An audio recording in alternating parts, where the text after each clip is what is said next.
My name is Mackenzie Reynolds, and at 32, I've built a successful marketing career in New York City, far from my family's manufacturing business back home. 5 years ago, I watched my father hand over the company I'd spent my whole life preparing to lead to my sister Samantha instead. I made peace with it, or so I thought. Then last Tuesday, my phone rang at midnight. Dad's voice cracked as he delivered the news. Sam lost Atlas Manufacturing. That's $8 million, Mackenzie. 40% of our business gone overnight. We're not going to survive this. Before I dive into what happened next, let me know where you're watching from in the comments. Hit that like button and subscribe if you've ever had family drama shake your world to its core. Reynolds Manufacturing wasn't just a business. It was the backdrop of my childhood. Founded by my father Richard in our small town of Oak Ridge, Pennsylvania, it began as a tiny machine shop in our garage when I was just 3 years old. I grew up watching Dad transform it from a one-man operation into a respected manufacturer of precision parts for industrial equipment, eventually employing over 60 people in our community. Some of my earliest memories involve sitting on Dad's shoulders during facility tours, the familiar smell of metal and machine oil that somehow felt like home. By age 10, I was spending weekends at the shop, fascinated by the massive machines that could cut metal with microscopic precision. Dad would patiently explain every process, beaming with pride when I asked thoughtful questions. "You've got a mind for this business, Mackenzie," he'd say, ruffling my hair. Samantha, 3 years my senior, showed little interest in those days. While I was learning about supply chains and profit margins, she was focused on her social life and artistic pursuits. She'd roll her eyes when Dad talked business at dinner, making it clear she had other aspirations. "I'll never understand why you want to spend your life in that dirty old factory," she'd tell me, genuinely puzzled by my enthusiasm. Our mother Diana, who managed the company's finances until her passing when I was 21, always said we were perfectly balanced as sisters. "Samantha brings beauty into the world, and Mackenzie builds things that last," she'd say. After Mom died from breast cancer, Dad leaned on me even more for support with the business. I stepped up while finishing my business degree, learning every aspect of operations during school breaks. I shaped my entire education around eventually taking over Reynolds Manufacturing. I majored in business administration with a concentration in operations management, took extra courses in metallurgy and engineering principles, and even wrote my senior thesis on innovation in small manufacturing businesses, using our family company as my case study. When I graduated, I began working full-time at Reynolds, starting on the shop floor to learn production before moving into management. For 4 years, I worked alongside Dad, absorbing everything I could. We discussed succession planning openly, or so I thought.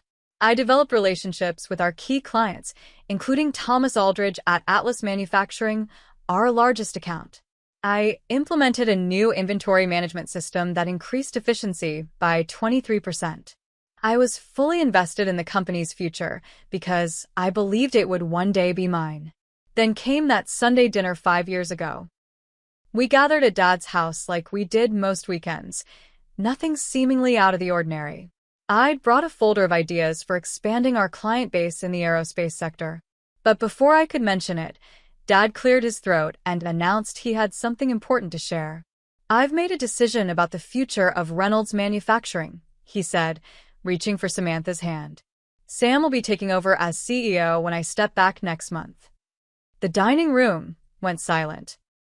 I stared at my sister, who wore an expression somewhere between triumphant and nervous. She'd been divorced from her husband Derek for less than a year, had never shown any interest in the business, and had been working in art gallery management until recently. "But I don't understand," I finally managed to say, my voice small. "Sam doesn't know the business. I've been preparing for this my whole life." Dad looked uncomfortable but determined. "Sam needs this opportunity, Mackenzie. After her divorce, she needs stability and purpose. And she's been taking business courses online. She's the oldest, and I think this is the right decision for our family." I felt like I'd been punched in the stomach. The betrayal cut deep, not just Dad's decision, but Sam's sudden interest in what had always been my passion. Later that night, When I confronted her privately, her response only worsened the wound. "Look, I know you're upset," she said, "but I'm older and I've been through a lot lately. Dad thinks I'm right for this, and honestly, I need something stable after everything with Derek. You're young, you can build something else." Within 2 weeks, I'd accepted a position at a marketing firm in New York City, focusing on manufacturing clients where my industry knowledge would be valuable. I packed my apartment, said stiff goodbyes to my father and sister, and left the town where I'd expected to spend my life, building our family legacy. The following years were marked by strained family interactions. I came home for major holidays, making brief appearances at family gatherings where conversation remained superficial. Dad would occasionally call with generic updates about the business, carefully avoiding any suggestion that things weren't going well. Samantha and I maintained a cold politeness, our once close relationship reduced to birthday texts and awkward small talk at Christmas dinner. I told myself I'd moved on, that my new life was better anyway. But the truth was that every manufacturing client I worked with in New York reminded me of what I'd lost. Every success I achieved came with a bittersweet edge. I was proving what I could have done with Reynolds Manufacturing had I been given the chance. When I first arrived in New York City, reality hit hard. My entry-level marketing coordinator position paid barely enough to afford a tiny studio apartment in Astoria, Queens, with a view of the neighboring building's brick wall. The glamorous Manhattan skyline I'd imagined was visible only during my cramped subway commute to work. Those first few months tested everything in me.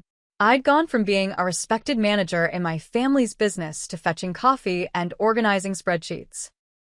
My new colleagues had impressive degrees from prestigious universities and connections throughout the industry. I had experience in a small-town manufacturing company that nobody in New York had heard of. But I had something they didn't: the burning determination to prove my worth without my family name behind me. If Dad thought I wasn't ready to lead, I would show him and everyone else just how capable I was. I arrived at the office an hour before everyone else, stayed late every night, and spent weekends studying marketing trends and strategies. "You work like someone's chasing you," remarked Jessica Lawrence, the firm's senior vice president, after finding me still at my desk at 9 on a Friday evening, 3 months into the job. "Just trying to learn as much as I can," I replied, trying not to show how exhausted I was. Jessica studied me for a moment. "You know, there's a difference between working hard and working smart. Come have a drink with me, and we'll talk about both." That impromptu meeting changed everything. Over martinis at a nearby bar, Jessica became the first person in New York I opened up to about my background. She listened intently to my story about the family business, occasionally nodding with understanding. "Manufacturing clients are actually our weakest sector," she said when I finished. "Most of our team comes from consumer goods or tech backgrounds. Your industry knowledge is more valuable than you realize." The following Monday, she moved me to her team and assigned me to work on Precision Industries, a struggling account no one wanted. Drawing on my manufacturing background, I completely revamped their marketing approach, focusing on the technical expertise that their engineering customers would respect rather than flashy advertising that missed the mark. 3 months later, Precision increased their annual contract by 40%. 6 months after that, they referred 2 other manufacturing clients to us. Jessica gave me increasing responsibility, and I thrived on the challenge. Within 2 years, I was promoted to account manager. By year 3, I became director of our newly formed industrial marketing division. Now, 5 years after leaving Oak Ridge, I'm the vice president of client strategy, managing a team of 15 and responsible for over $20 million in annual billing. My specialized knowledge of the manufacturing sector became my superpower. I understood the technical language, the buying cycles, the concerns of engineers and procurement teams. I could translate complex technical specifications into compelling marketing messages that actually resonated with industrial buyers. My apartment upgraded from that tiny Astoria studio to a 1-bedroom in Brooklyn with a small balcony and a sliver of Manhattan skyline view. It wasn't the sprawling Pennsylvania home I might have had, but it was mine, earned through my own merit. I built a tight circle of friends who became my New York family. Rachel, A graphic designer I met through work became my closest confidant. Taylor and Marcus, a couple in my building, included me in their Sunday dinner tradition. My team members respected me, and several became friends outside of work. Yet despite all outward appearances of success, that old wound never fully healed. I kept a small framed photo of Reynolds Manufacturing on my bookshelf, a reminder of where I came from and what I'd lost. Occasionally, I'd search online for news about the company or check their outdated website for any signs of how they were doing under Samantha's leadership. Jessica, now both my boss and mentor, noticed these moments of distraction. During my annual review last year, after delivering glowing feedback about my performance, she leaned back in her chair and fixed me with a knowing look. "You've built something impressive here, Mackenzie. The team respects you, clients love you, and your division's growth is outpacing every other department. But I still see it sometimes. That look in your eyes when manufacturing clients talk about family businesses or succession planning. You haven't let it go, have you?" I tried to deny it, but Jessica waved away my protestations. "Listen, I'm not saying it's affecting your work, but carrying around unresolved pain takes energy you could be using elsewhere. Whatever happened with your family's business, it might be worth finding some kind of closure." I nodded politely, but dismissed her advice. Closure wasn't an option when the wound was still open and operating without me back in Pennsylvania. Besides, I was doing fine. My team had just landed Arkwright Industries, a major manufacturing conglomerate, and I was on track for another promotion. The irony wasn't lost on me that while I was building a reputation as an expert in helping manufacturing businesses thrive, I had no idea how my own family's company was faring. Dad's updates had become increasingly vague over the years, and Samantha never discussed business during our brief interactions. So when Dad's name flashed on my phone screen at midnight on a Tuesday, 5 years after I'd left Oak Ridge behind, it wasn't just unusual. It was alarming. And I had no idea that call would force me to finally confront everything I'd been running from. It was nearly midnight on Tuesday, and I was still hunched over my laptop in my Brooklyn apartment, finalizing slides for a presentation to Arkwright Industries the following morning. My coffee had gone cold, but I barely noticed as I tweaked language on a crucial market analysis slide. The vibration of my phone against the glass coffee table startled me. When I saw Dad on the caller ID, my stomach dropped. He never called this late. "Dad, is everything okay?" I answered, immediately alert. "Mackenzie." His voice sounded strange, tight, and unfamiliar. "I'm sorry to call so late. What's wrong?" The clock on my wall read 11:47 p.m. In the background, I could hear what sounded like paper shuffling. "It's the business." He paused, and I heard him take a deep breath. "We're in trouble. Serious trouble. For 5 years, I'd imagined a call like this might come someday. In my pettier moments, I'd even fantasized about it, vindication that I should have been the one to take over. But hearing the genuine fear in my father's voice brought no satisfaction. "What happened?" I asked, closing my laptop and giving him my full attention. "Atlas Manufacturing is gone." The words came out in a rush. "They terminated their contract last week. $8 million, Mackenzie. 40% of our annual revenue, just gone." Atlas was our largest client when I left, a manufacturer of high-end industrial equipment who'd been with Reynolds for over 15 years. I'd personally managed their account before I left, building a strong relationship with Thomas Aldridge, their CEO. "What did Sam do?" I asked, the question escaping before I could soften it.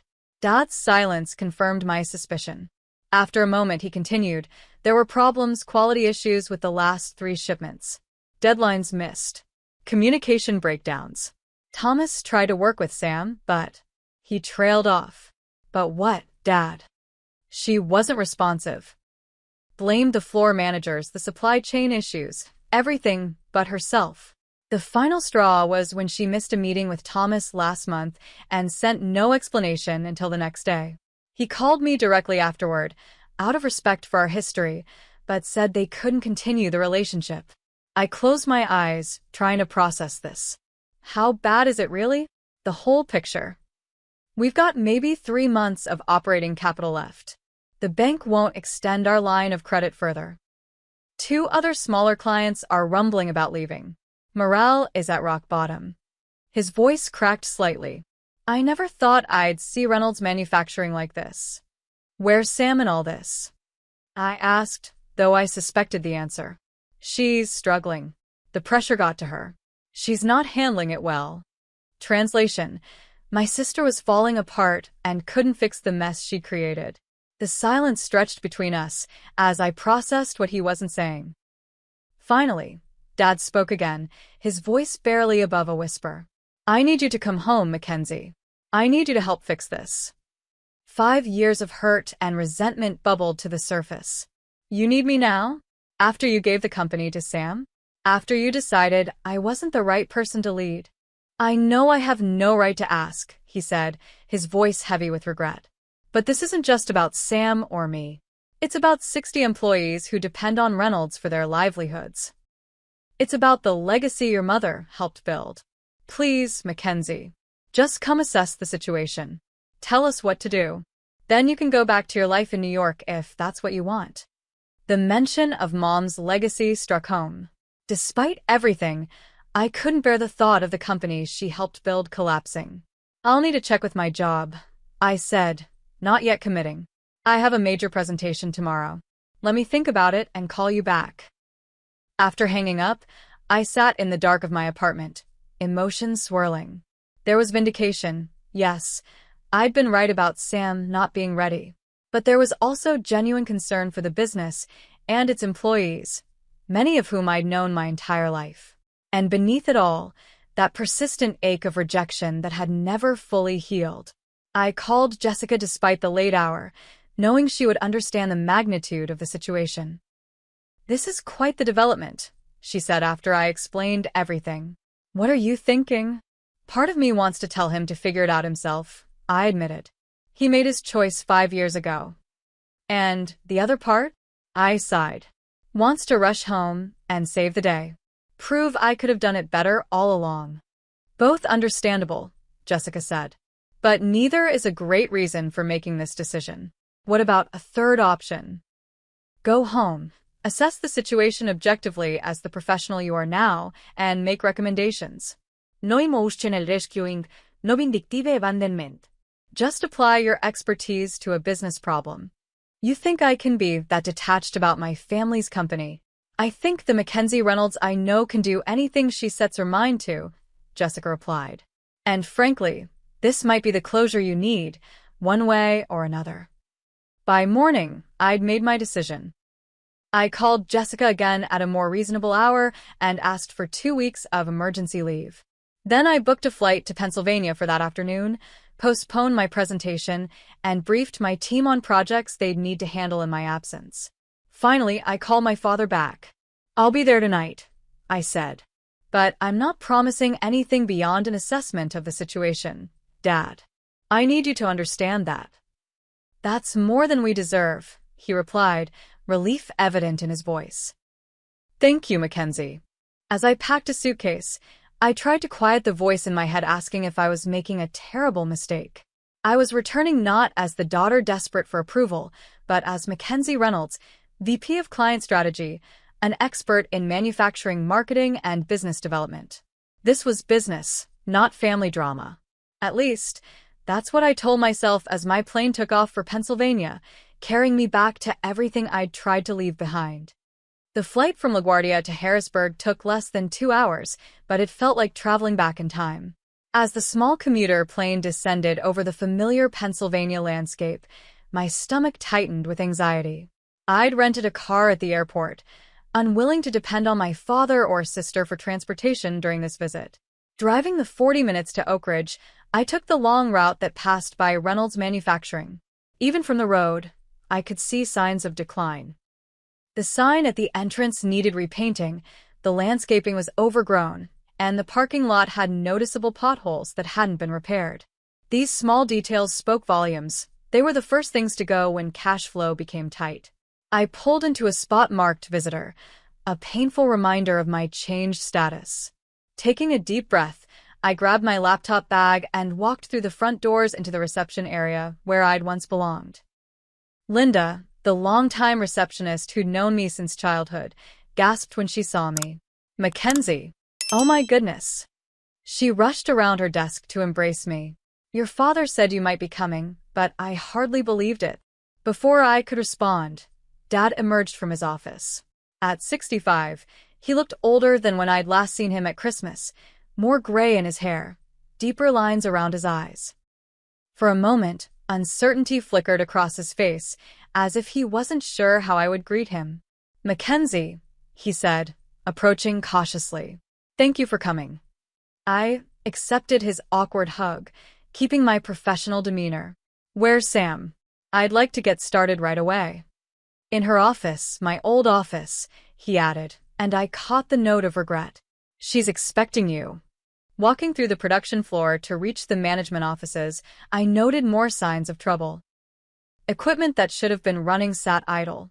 Employees gave me surprised looks as I passed, a few nodding in recognition. The energy felt different. The pride and purpose I remembered had been replaced with tension and uncertainty. Samantha's door was closed. I knocked firmly, then entered without waiting for a response, a small assertion of authority I couldn't help making. My sister looked up from her desk, startled. At 35, Samantha had always been the conventionally beautiful one of us, tall and blonde like our mother, while I had Dad's more average height and brown hair. But now she looked exhausted, with dark circles under her eyes and a tightness around her mouth I'd never seen before. Mackenzie, she said, standing up. You actually came? Dad said it was an emergency, I replied, keeping my tone neutral. Let's not waste time. I need to see everything. Books, client communications, production reports, quality control logs, staffing, all of it. Samantha's jaw tightened. I know the business doesn't look great right now, but I don't appreciate you swooping in like some corporate savior. We're having a temporary setback. $8 million isn't temporary, Sam. It's existential. Now, are you going to work with me, or should I just go back to New York and let you figure this out yourself? She stared at me for a long moment before deflating slightly. Fine. What do you want to see first? The next 4 hours were a deep dive into just how bad things had gotten. The financials were worse than Dad had indicated. Not only was Atlas gone, but 3 other smaller clients had reduced their orders. Accounts payable were stretching beyond 60 days. The quality control systems I'd implemented years ago had been dismantled in what Samantha described as streamlining, but appeared to be simple cost-cutting without understanding the consequences. Most concerning were the employee reports. Turnover had increased dramatically. 3 senior machinists with decades of experience had left in the past year alone. The production manager position had been vacant for 3 months, with responsibilities distributed among already overworked staff. Why haven't you hired a new production manager? I asked, reviewing the organization chart. Samantha shifted uncomfortably. We've interviewed a few people, but haven't found the right fit. I've been handling most of those responsibilities myself. This explained a lot. Samantha had no production experience, and trying to run both the business and the shop floor was a recipe for disaster.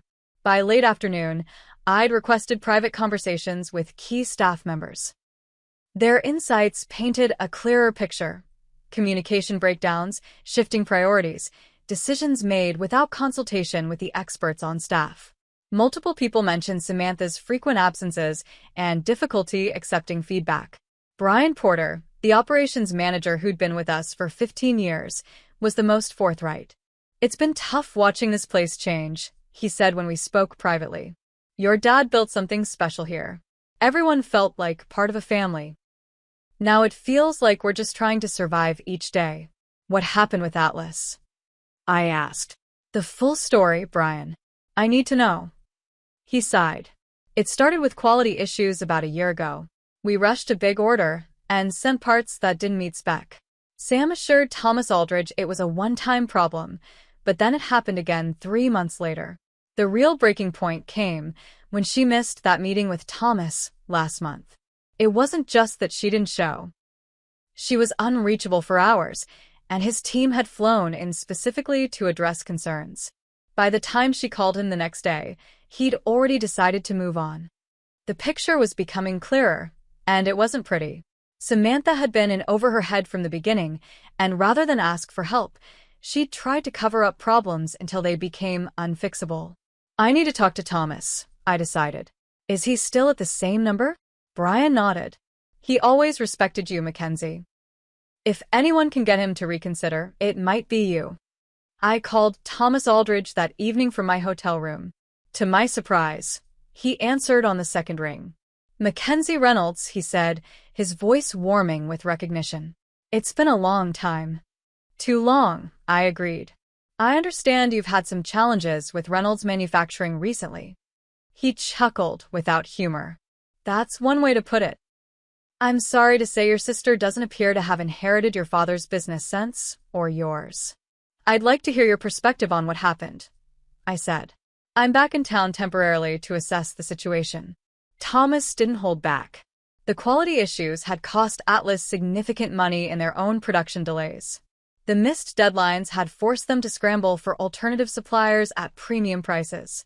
The final meeting, which Samantha had apparently missed because she was handling a personal matter she refused to elaborate on, was simply the last straw. We've built our reputation on reliability, Mackenzie. We can't partner with a supplier who doesn't share that value. I took no pleasure in ending our relationship with Reynolds. Your father built a great company, and you were always exceptional to work with. But things have changed. I took a deep breath. What would it take to get you to reconsider? There was a long pause. Are you back permanently? I'm here to assess and advise, I said carefully. My life is in New York now. Then I'll be frank. The only way Atlas would consider coming back is if there were significant changes in leadership and operations, with verifiable improvements in quality control and communication. We've already contracted with another supplier, but they can only handle 70% of what we need. If Reynolds could demonstrate real change, we might consider splitting the business, but it would be on a probationary basis with strict conditions. It wasn't a no. It was a slim chance, but it was something. I appreciate your candor, Thomas. Would you be open to meeting with me while I'm in town? For you, Mackenzie, yes. But I want to be clear, this would be exploratory only. No promises. After hanging up, I sat on the edge of the hotel bed, staring at the generic landscape painting on the wall. The situation was worse than I'd imagined, but not entirely hopeless. Atlas might be willing to give Reynolds another chance, with significant changes. The question was whether my father and sister would be willing to make those changes, and what my role should be in all of this. I'd come back to assess, not to fix. I had a successful career waiting for me in New York, a life I'd built from scratch. Did I really want to risk getting pulled back into the family business drama? And yet, seeing the factory today, the place where I'd grown up, where Mom and Dad had built something meaningful, stirred feelings I thought I'd moved past. Reynolds Manufacturing wasn't just a business. It was part of my identity, whether I wanted to admit it or not. Tomorrow would be the difficult part. Telling my father and sister just how bad things were, and what it would take to save the company they'd pushed me away from 5 years ago. Dad suggested we have dinner at his house to discuss my findings as a family. I knew this was a recipe for disaster, but couldn't see a way to refuse without making things worse. So at 7 o'clock, I found myself sitting at the same dining room table where, 5 years earlier, he had announced Samantha would take over the business. Dad had cooked his specialty, pot roast with roasted potatoes and carrots, as if a home-cooked meal could somehow soften the harsh realities we needed to discuss. Samantha arrived late, already defensive before a word was spoken.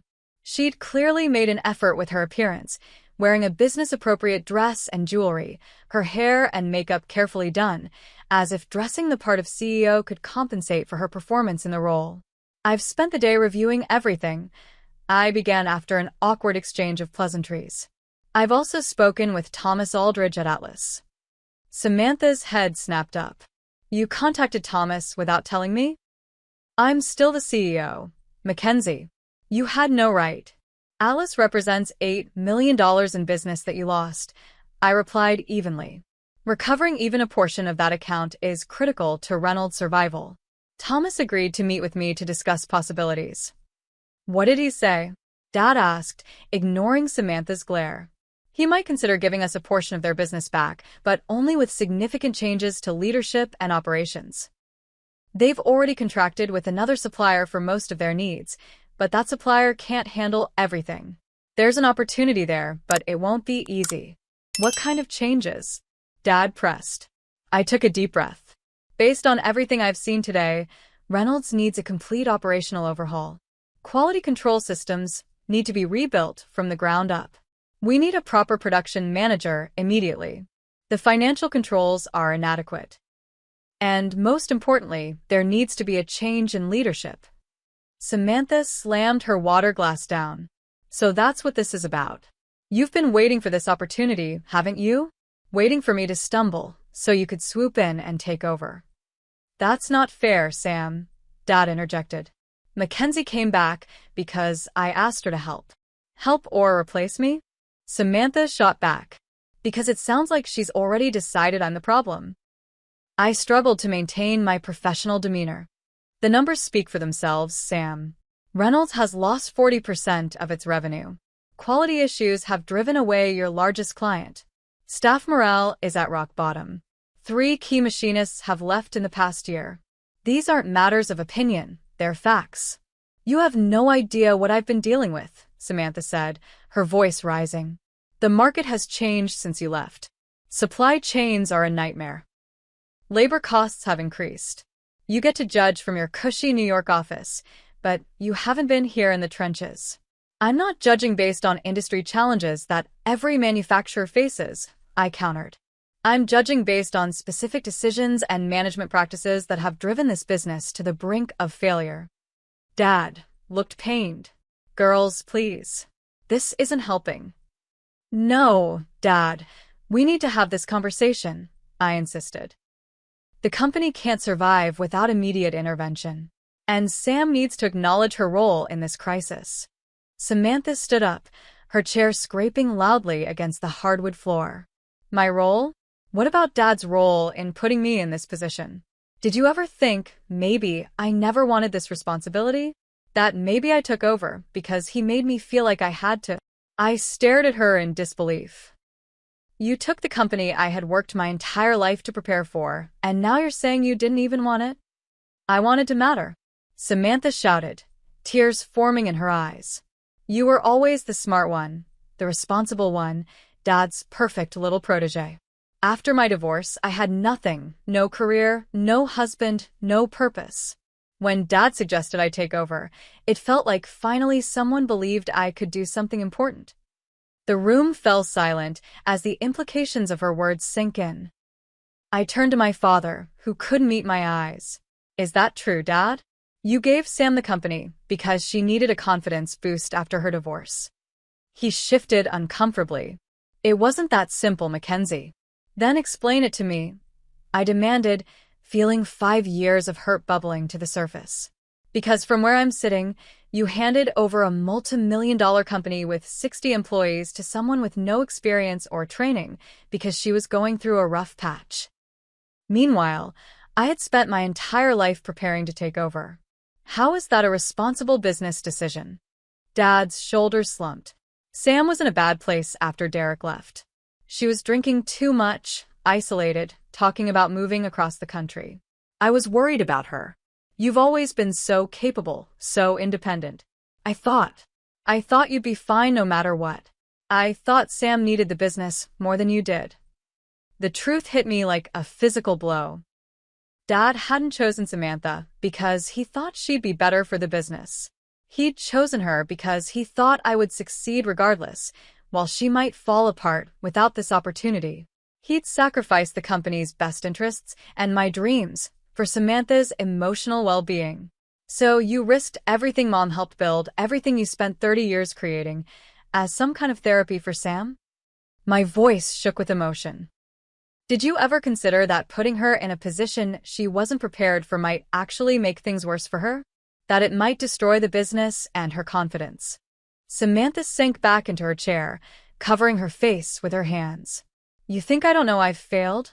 You think I don't see the disappointment in Dad's eyes every day? I've been drowning for 5 years, Mackenzie. Too proud to admit I needed help. Too scared to face that I was in over my head. For the first time, I noticed the slight tremor in her hands, the subtle signs I'd missed earlier. Are you still drinking, Sam? She didn't answer, which was answer enough. Dad looked devastated. Samantha, you told me you had that under control. I have good days and bad days, she mumbled. Lately, there have been more bad than good. The pieces fell into place. Her missed meeting with Thomas, her erratic decision-making, her defensive responses to feedback. She wasn't just struggling with a business. She was struggling with addiction, using alcohol to cope with the pressure of a role she was never prepared for. I stood up, suddenly needing space. I can't do this right now.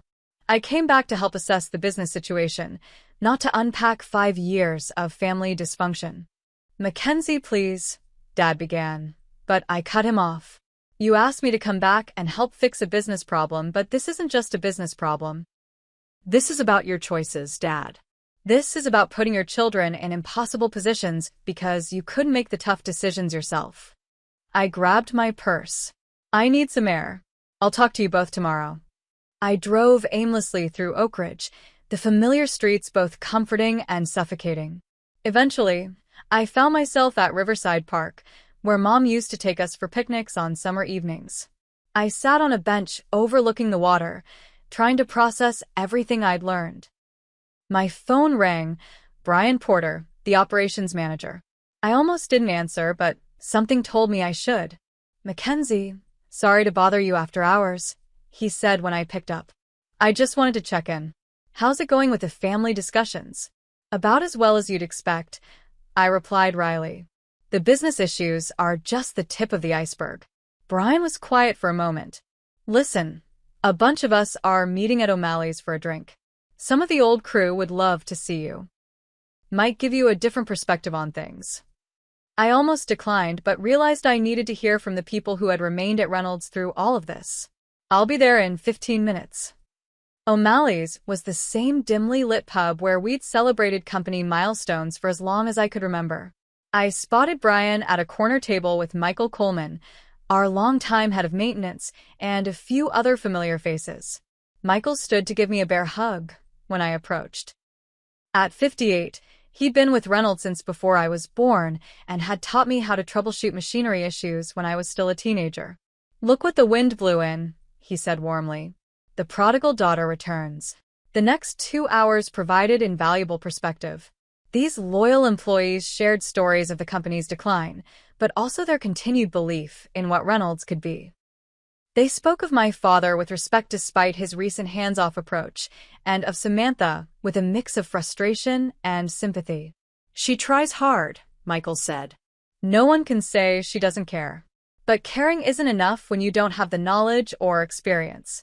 And she's got other issues that get in the way of good decision-making. We all want Reynolds to survive, Brian added. Most of us have invested years of our lives here. But things can't continue as they are. As the night wound down, Michael walked me to my car. You know, your mother once told me something about you and your sister. She said Samantha feels everything so intensely it sometimes paralyzes her, while you feel just as deeply, but channel it into action. She was proud of both of you, for different reasons. I leaned against my rental car, suddenly exhausted. What would you do in my position, Michael? Go back to New York and my successful career there. Or stay and try to save a company that was taken away from me once already. Michael considered this thoughtfully. I can't answer that for you, Mackenzie. But I will say this. Reynolds Manufacturing isn't just your father's legacy or your sister's burden. It's part of who you are, too. Whether you stay or go, I think you need to make peace with that somehow. As I drove back to my hotel, his words echoed in my mind. Reynolds was part of who I was, regardless of what had happened 5 years ago or what I decided to do now. The question was whether I could find a way forward that honored that connection without sacrificing the new life I'd built for myself. Tomorrow, I would need to make a decision, not just about what Reynolds Manufacturing needed, but about what I needed as well. I arrived at the factory early the next morning, before most of the staff. I needed quiet time to organize my thoughts and finalize my approach. By 8 o'clock, I had reserved the conference room and asked Linda to schedule a meeting with the core management team at 9, followed by separate meetings with my father and Samantha. When Brian, Michael, and the other managers assembled, I was direct. Reynolds Manufacturing is at a critical juncture. The decisions made in the next few weeks will determine whether this company survives. I need your honest assessment of our strengths, weaknesses, and what you believe needs to change. For the next 2 hours, we had the most productive conversation the company had seen in years. These experienced professionals knew exactly what was wrong and had ideas for fixing it, ideas that had been ignored or dismissed under Samantha's leadership. I took copious notes, asked probing questions, and began to form a recovery strategy. Our quality control is the most urgent issue, said Diana Matthews, our quality supervisor. When we dismantled the system you implemented, Mackenzie, we lost the consistency that clients like Atlas depended on. We need to rebuild that immediately. The communication breakdowns are killing us, added Brian. Clients don't get timely updates, internal departments don't coordinate effectively, and there's no clear decision-making process. By the end of the meeting, we had identified 3 critical priorities: reinstating robust quality control, establishing clear communication protocols, and addressing the leadership vacuum. I asked each manager to draft specific action plans for their areas and scheduled a follow-up meeting for the next day. Next came the difficult conversation with Samantha. I found her in her office, looking like she hadn't slept well. We need to talk about your personal issues and how they're affecting the business, I said, closing the door behind me. She flinched, but didn't argue. You mean my drinking? Yes. And whatever else might be going on. Sam, you're my sister before anything else. I'm angry about what happened 5 years ago, but I also care about you. You're clearly struggling, and that's affecting your ability to lead. To my surprise, she didn't get defensive. Instead, her shoulders slumped in what looked like relief. I've been trying to prove I deserve this position for so long that I can't admit when I need help. It started with a glass of wine in the evening to take the edge off, then 2, then more. Derek noticed before we divorced. It was part of why he left. Have you tried getting help? She shook her head. How could I? Everyone in town knows me. The Reynolds name is on the building. I couldn't bear the shame of people knowing I was failing at this too. For the first time in years, I saw my sister instead of my rival, vulnerable, wounded, and trying desperately to appear strong. Sam, getting help isn't failing. It's being responsible. And right now, you need to be responsible not just for yourself, but for everyone who depends on this company. Our conversation was difficult, but necessary. By the end, Samantha had agreed to seek treatment for her alcohol dependency and to be honest about her limitations with the business. It wasn't an instant fix, but it was a start. My meeting with Dad was equally challenging. I found him in his small office, the one he'd moved to after giving Samantha the CEO suite. The managers and I have been working on a recovery plan, I told him. But before we go further, we need to address the leadership issue. Dad nodded wearily. I assume you're going to tell me Sam needs to step down. Yes, but I'm also going to tell you that you need to step up. You've been letting things fall apart rather than confronting the problems. That stops now. His eyes widened at my directness, but he didn't disagree. What do you propose? 2 options. 1. I take over as interim CEO for 3 months to implement the recovery plan and stabilize the business. 2. We hire an outside management consultant to do the same. Either way, Sam steps into a different role more suited to her abilities, and you become actively involved again as chairman to provide oversight and guidance. And after 3 months? That depends on the results and on what everyone wants at that point. This isn't about me taking back what I think should have been mine, Dad. It's about saving Reynolds Manufacturing. He was quiet for a long moment. You've built a good life in New York. I've followed your career from afar, you know. Those articles about you in Industry Today, the award you won last year. You've done exactly what I always knew you could do. Succeeded on your own terms. I'm not sure I have the right to ask you to give that up. You don't, I said bluntly. But you do have 60 employees who deserve leadership that puts the company's interests first. So does Mom's legacy. So do you. Dad looked older than his 65 years as he considered my words. I made a terrible mistake 5 years ago, he finally said. I hurt you deeply, and I put Sam in a position she wasn't ready for. I convinced myself I was doing what was best for both of you, but the truth is I took the easy way out. Sam was struggling, and giving her the company seemed like a solution.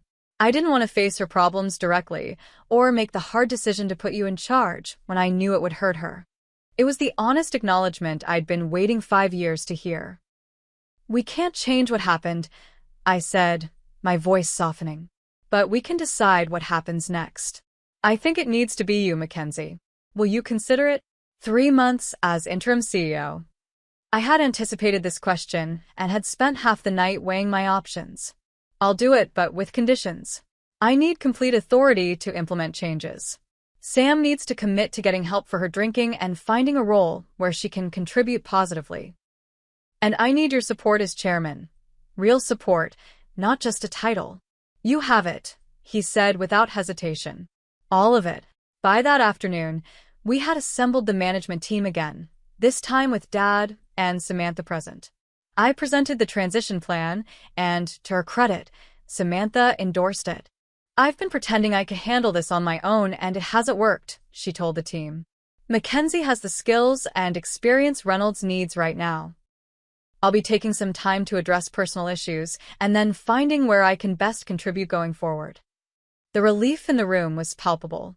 For the first time in years, there was a sense of hope and direction. The next 2 weeks were intense. I worked around the clock, coordinating with Jessica in New York to extend my leave while maintaining oversight of my most critical clients there. We implemented new quality control protocols immediately, bringing back the system I had designed years earlier, but with updates based on current best practices. I conducted one-on-one meetings with every employee, listening to their concerns and ideas. The meeting with Thomas Aldridge was the pivotal moment. I presented our comprehensive recovery plan, complete with new quality assurance measures, communication protocols, and the leadership transition. I'm impressed with the thoroughness of this plan, Thomas said after my presentation. But what happens after your 3-month interim period? Reynolds needs stability to be a reliable partner. It was the question I had been avoiding myself. I'm committed to ensuring Reynolds has strong leadership going forward, whether that's me or someone else. We're establishing systems and processes that won't depend on any single individual. Thomas studied me for a moment. I've always respected your capabilities, Mackenzie. Atlas is willing to give Reynolds another chance, on a probationary basis. We'll start with 25% of our previous volume and evaluate after 90 days. It wasn't the full $8 million, but it was a start, $2 million in business that could help bridge the gap while we rebuilt. More importantly, it was a vote of confidence that we could leverage with other clients and the bank. As we implemented the recovery plan, something unexpected happened. I found myself reconnecting with the passion I'd always had for Reynolds Manufacturing. The challenges energized rather than depleted me. The opportunity to work with longtime employees who remembered me from childhood brought a sense of belonging I hadn't experienced in New York despite my success there. Samantha, meanwhile, entered an outpatient treatment program and began therapy.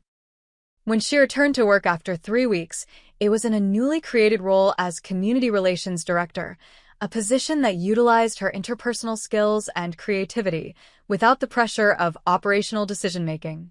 For the first time in years, I saw glimpses of the sister I'd grown up with, not the defensive rival she'd become. Dad stepped fully into his role as chairman, providing guidance without micromanaging.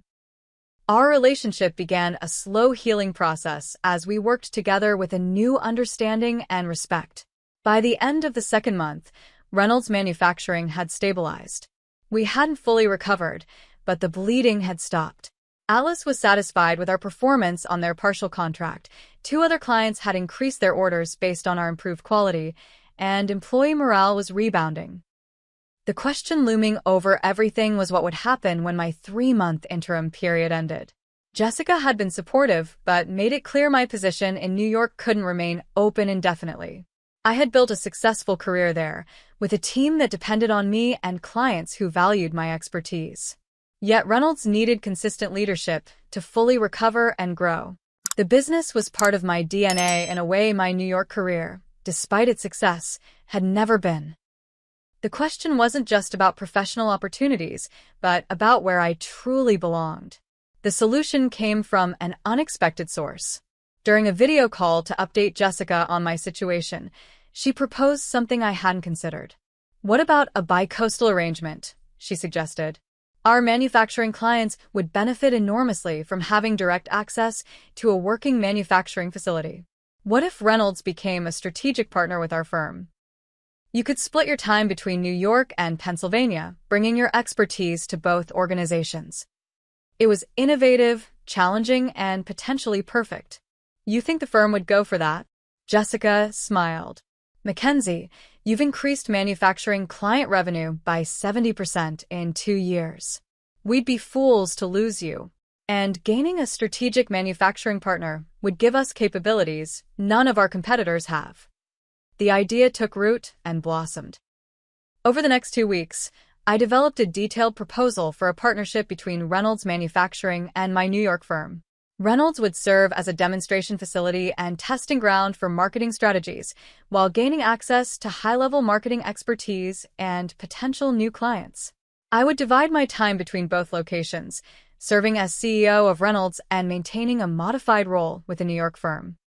When I presented the concept to Dad and the management team, their enthusiasm was unanimous. The arrangement would provide Reynolds with new growth opportunities while allowing me to maintain the career I'd built in New York. It wasn't an either/or choice after all, but a both/and solution that leveraged everything I'd learned and accomplished over the past 5 years. 3 months after that midnight phone call from my father, Reynolds Manufacturing had undergone remarkable transformation. The factory floor hummed with renewed activity. Quality control metrics were back to their historical excellence. Communication flowed smoothly between departments and with clients.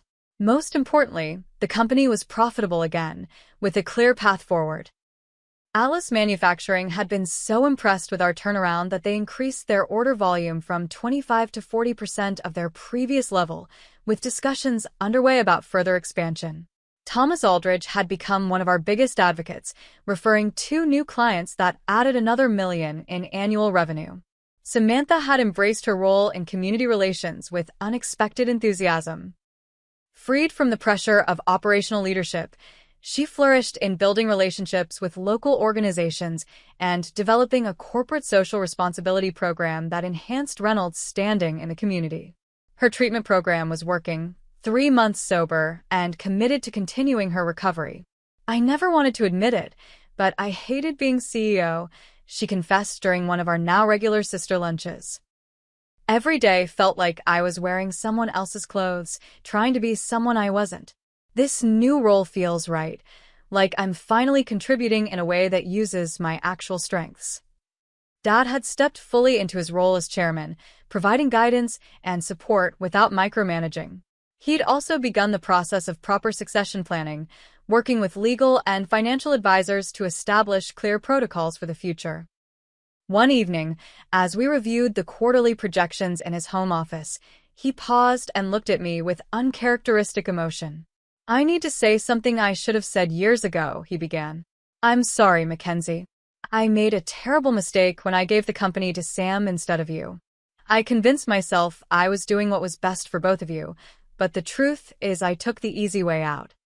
I couldn't bear to see Samantha struggling after her divorce, and giving her the company seemed like a solution.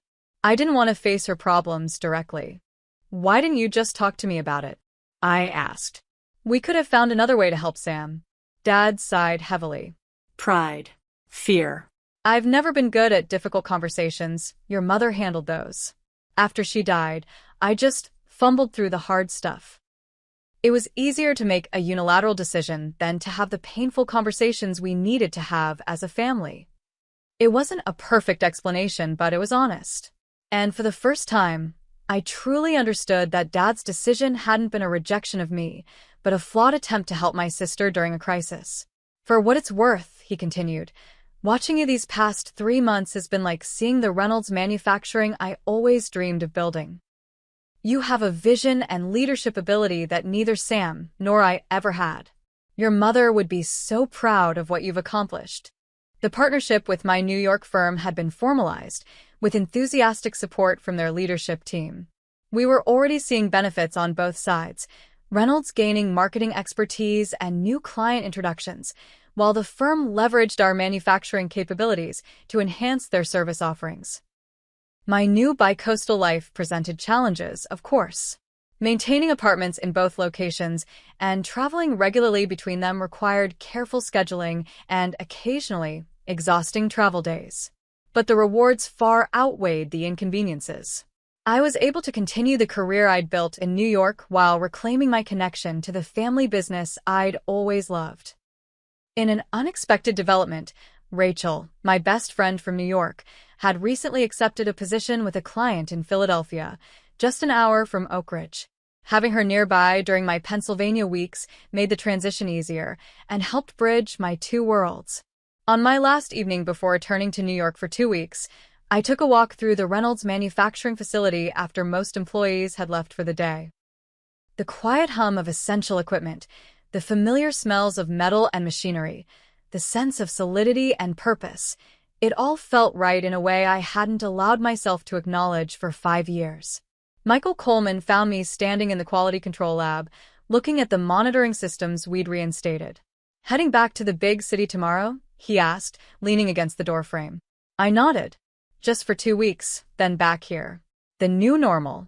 "Suits you," he observed. "You always did have bigger dreams than this town could hold.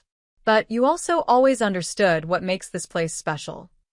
I spent 5 years trying to convince myself I didn't need Reynolds manufacturing in my life, I admitted. Building something new in New York was my way of proving I could succeed without what was taken from me. But the truth is, this place was never just a job or a company to me. It's part of who I am. Michael smiled. "Your mother used to say something similar. She told me once that some people work to live, but others find the work that makes them feel most alive. She knew you were in the second category from the time you were small." As I prepared to leave the next morning, Dad and Samantha came to see me off. There was an ease between us that hadn't existed in years, perhaps had never existed in our adult lives. We had found our proper places in relation to each other and the family business, roles that honored our individual strengths rather than forcing us into positions that didn't fit. "I never thought I'd say this," Samantha said as she hugged me goodbye, "but I'm actually looking forward to the board meeting next month. We make a good team when we're not trying to be the same person."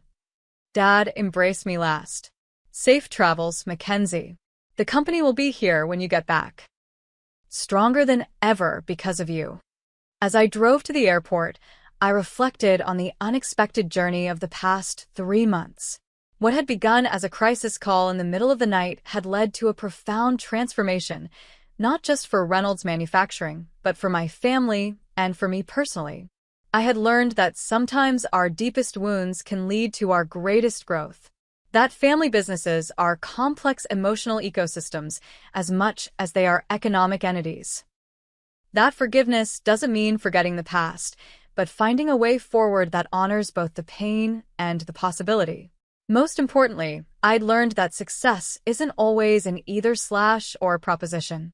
Sometimes the path forward involves embracing seemingly contradictory truths, that I could be both the New York executive I'd become and the manufacturing leader I'd always been meant to be.